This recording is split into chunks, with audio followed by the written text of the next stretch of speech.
여러분 안녕하십니까, 진성호입니다. 어제 우병우 전 청와대 민정수석에 대한 2심 재판이 열렸습니다. 자, 검찰은 우병우 전 수석에 대해서 13년형을 구형했습니다. 우병우 전 수석은 최후 진술을 통해 억울하다면서 조목조목 이유를 들었습니다. 자, 그런데 이 우병우 전 청와대 민정수석의 재판, 이걸 보면 추미애 조국의 미래가 보이는 것 같습니다. 자, 지금 우병우 전 수석이 받고 있는 혐의, 국정농단 묵인 그리고 불법 사찰 두 가지입니다. 1심에서는 모두 합쳐서 4년형을 선고받았습니다. 2심 재판에서는 어떻게 될까요? 자, 불법 사찰은 별개로 하고 이 국정농단 묵인 이 부분만 보면 떠오르는 사람이 있습니다. 바로 조국 전 장관입니다. 자, 조국 전 장관은 청와대 민정수석으로 있을 때 유재수 전 부산시 경제부시장의 감찰 무마 의혹을 받고 있습니다. 민정수석으로 있으면서 이걸 묵인 혹은 방조 또는 오히려 이걸 갖다가 주도한 게 아니냐, 이런 의심을 받고 있습니다. 지금 재판을 받고 있습니다. 추미애 법무부 장관은 또 어떻습니까? 지금 윤석열 검찰총장에 대한 수사지휘권 발동, 감찰 지시, 반면에 이성윤 서울중앙지검장은 지금 채널A 사건을 수사 실패했다는 평을 듣고 있습니다. 이어서 지금 윤석열 총장 가족에 대한 수사를 하고 있습니다. 라임 사건 수사에 대해서는 지금 우병우 전 수석과 마찬가지로 이 문제에 있어서 라임 옵티머스 사건의 이 수사를 뭉갰다는 비판을 받고 있는 이성윤 서울중앙지검장과 함께 수사 방해를 하는 게 아닌가, 이런 의심까지 받고 있습니다. 인사권을 통해서입니다. 자, 이런 것들이 모두 법적으로 밝혀질지는 모르겠지만 우병우 전 수석의 재판을 보면 문득 그런 생각이 듭니다. 같은 논리라면 추미애 장관, 조국 전 민정수석, 정권이 바뀌면 재판정에 서게 될지도 모르겠다는 생각입니다. 진성호의 직설 시작합니다. 방송에 앞서 아직 진성호 방송에 구독자가 아니신 분들은 붉은색 구독 버튼 눌러주십시오. 더 좋은 방송으로 보답하겠습니다. 자, 지금 이 우병우 전 수석이 받고 있는 혐의 이 두 가지 재판입니다. 자, 하나는 이 미르 K스포츠 재단 관련 최순실 씨 등의 비위 사실을 알고도 감찰을 하지 않았다. 안종범 전 청와대 정책조정수석에게 법률 대응책을 자문해줬다. 그러면서 국정농단 방조 혐의로 기소했습니다. 2018년 2월 1심에서 징역 2년 6개월의 실형을 선고받았습니다. 자, 그렇다면 지금 유재수 감찰 무마 의혹뿐만 아니라 지금 청와대의 민정수석실에서 일어난 것으로 보이는 많은 범죄 혐의들이 있습니다. 지금 민정수석실 산하의 백원우 전 민정비서관 등은 청와대의 울산시장 하명 사건 등 여러 가지 혐의로 지금 재판에 넘겨진 상태입니다. 자, 이걸 지휘해야 하는 사람이 바로 조국 전 민정수석이었습니다. 자, 김태우 전 특감 발언의 폭로로 많은 것들이 드러났습니다. 이것들에 대해서 우병우와 같은 민정수석이었던 조국 전 장관에 대해서 앞으로 법원이 어떤 결정을 내릴지 한번 지켜보겠습니다.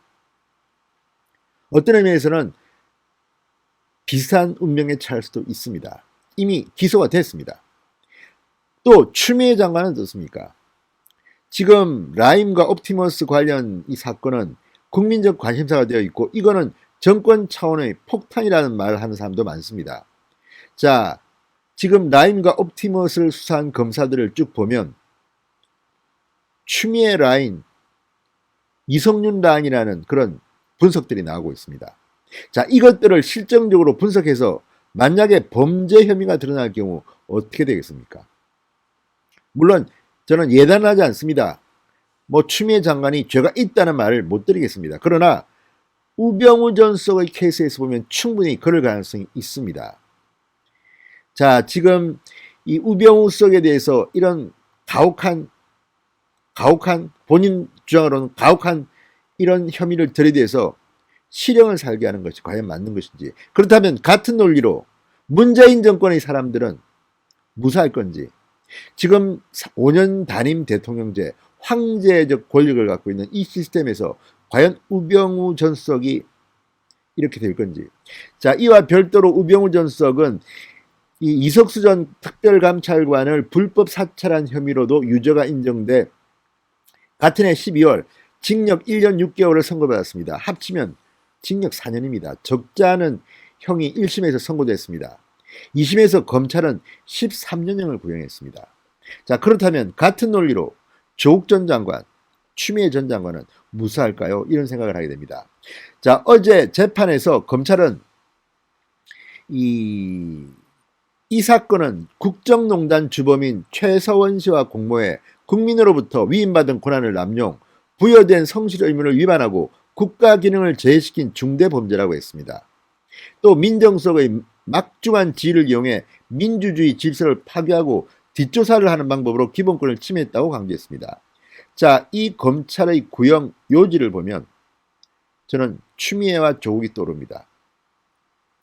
막중한 이 권리, 자, 민정수석에 대한 막중한 지위, 또 국민으로부터 위임받은 권한을 남용, 상상이 되지 않습니까? 자, 또 묘하게도 이 재판을 맡은 곳은 서울고법 형사 2부 함상훈 부장판사입니다. 자, 어떻게 판결이 날지 내년 1월 28일 선고를 내립니다. 그런데 어쨌든 이런 검찰의 구형 요지를 보면 비슷한 혐의를 조국 전 민정수석에게도 적용할 수 있지 않을까 하는 생각이 듭니다. 자, 검찰은 이렇게 말했습니다. 우병우 전 수석은 검찰에서 약 23년간 재직한 법률 전문가로 불법 행위를 견제해야 하는데도 민정수석실 지시는 모두 대통령의 지시를 하달한 것이라고 하는 등 무책임한 태도를 보였다. 일말의 책임도 인정할 수 없다는 태도를 보이고 변명으로 일관한다. 같은 논리로 조국 전 민정수석실 안에서 일어났던 많은 불법 범죄 혐의는 조국 전 장관이 책임져야 하지 않을까요? 실제로 재판도 진행 중입니다. 자, 이런 것들을 보면 지금 우병우의 판결은 대단히 중요합니다. 만약에 13년을 구형했는데 2심 판결에 따라서 지금 이미 재판 중인 조국 전 장관의 유재수 감찰 무마 의혹 사건 같은데 영향을 크게 줄 것 같습니다.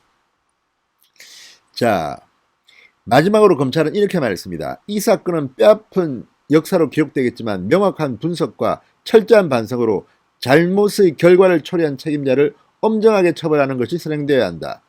이로 인해 민주주의와 법치주의가 더 발전하는 계기가 될 것이다. 자, 그렇다면 같은 논리로 우병우 전 민정수석의 케이스를 이미 봤던 조국 전 민정수석, 추미애 전 장관, 오히려 만약에 혐의가 인정된다면 더 가중처벌받아야 되지 않겠습니까? 이런 선례를 보고도 했다면 우병우의 운명은 어떻게 될까요?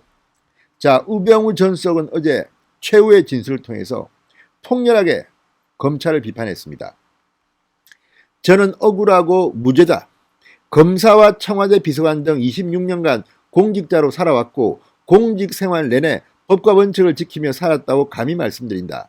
특검과 검찰은 청와대 근무 모든 기간 업무를 탈탈 털어 한 일은 직권남용, 하지 않은 건 직무유기 혐의로 기소했다. 검사들은 과거에 일어난 일을 밝혀낸 것이 아니라 과거를 새로이 만들어냈다고 말했습니다. 자, 어쨌든 우병우 전 수석의 이 말이 중요합니다. 청와대 근무 모든 기간 업무를 탈탈 털어 한 일은 직권남용, 하지 않은 건 직무유기 혐의로 기소했다.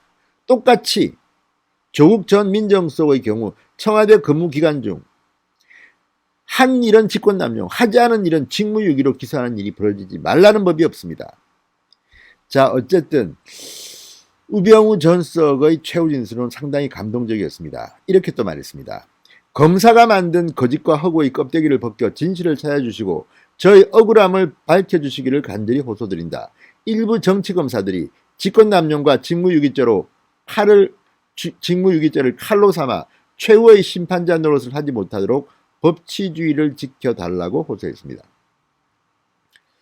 자, 지금 우병우 재판을 지켜보는 문재인 정권 사람들이 상당히 공포에 떨고 있겠습니다. 이런 논리라면 지금 문재인 정권에서 일어났던 많은 일들에 대해서 많은 사람들이 우병우와 똑같은 처벌을 받아야 될 것이기 때문입니다. 진성호의 직설이었습니다. 여러분 감사합니다.